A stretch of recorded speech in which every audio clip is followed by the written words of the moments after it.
Welcome back to a continuing conversation with writer and musician Amit Chaudhuri. We were talking about fusion and music, and maybe just sort of move across to your other incarnation as a writer, in which you're really better known. Would you describe your writing in some senses as fusion too? And after all, you are using the English language very often to articulate not just sort of the English speaking experience per se, but sort of local flavors and local experiences in a different language, which carries its own rhythms and processes. And I say this all sort of in the emphasized context, as it were, of a scholar of English literature and someone who just hadn't studied English literature at university like I did. But you run a PhD and you write for the Times Literary Supplement and the London Review of Books, and you write sort of literary criticism. And so it's obviously a sensibility or a memory, as you, a wonderful phrase you use, that you have deeply internalized. It is tempting always when an Indian is writing in English to draw attention to that first fact, and earlier on to draw attention to it negatively, that how can an Indian write authentically in English when the predominant kind of the driving conceptions culturally were authenticity and sincerity or whatever, and purity, to use the word you used earlier. And then now that the whole thing has been overturned and hybridity is the way we are supposed to be, to see this as an instance of hybridity. I try to either keep away from this question or to look at it from other perspectives. The perspective of the Indian using the English language, appropriating it for his own or her own purposes, to express a local reality, and there being something triumphant about that. I think it's been done to death, and I want to leave that behind. I don't see that as an important question. Yeah. It's more really sort of a journey and exploration of the inner processes of a writer or an artist, creative processes that you perceive reality, you experience reality, you notice it, you observe it, and obviously you do that with an internal vocabulary, both emotional and intellectual. And for someone who has formally studied English literature and been deeply embedded in it, does it in some way impact that? I remember I did English literature, and when I sort of first went to England, there was this great sense, sort of a mise en scène. This was the internal universe that I had sort of created when I read Lawrence or Dickens or what have you. And suddenly you were in that reality, albeit that many hundreds of years later. Sure. So I was curious as to how that process manifests itself. Right. But two things. To return to an earlier word used, place. For me, the sense of place, the sense of locality, the sense of neighborhood is an extremely important sense when it comes to writing. But the sensibility in a writer which gravitates towards the local, and the sensibility in a writer which gravitates towards the pan-historical, the narrative of the national. These different sensibilities are to be found in various languages. And mine is a sensibility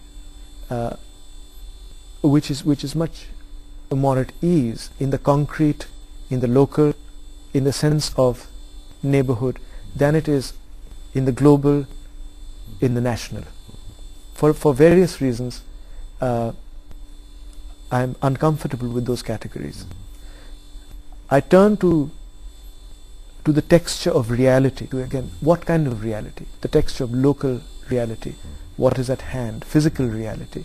I turn to it wherever I find it. It might be in American writing, it might be in Irish writing, it might be in Indian writing, and Indian writing in English, it might be in Bengali, Kannada, whatever.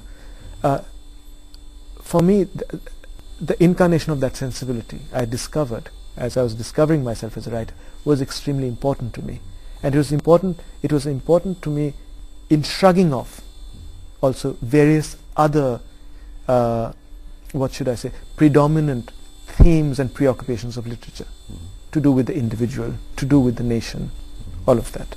This process of discovering, yourself as a writer, for a person not trained in processes of literary appreciation, its formal vocabulary, structures, and what have you, are surely different to someone who's studying literature formally and has the tools of literary criticism, analysis, and evaluation. True. So, was that a problem for you? But, were you sort of? But at the same time, the person studying literary criticism, who's not a writer, also has a different set of agendas from the person who happens to be studying literature, who is a writer. So, were you studying literature from the point of view of? I always have. Always, being even a writer now. And even now. Looking at that as an instrument. Yeah, to be a in fact, better the writer, as literary critic, has been completely marginalized in the last 30 years or so.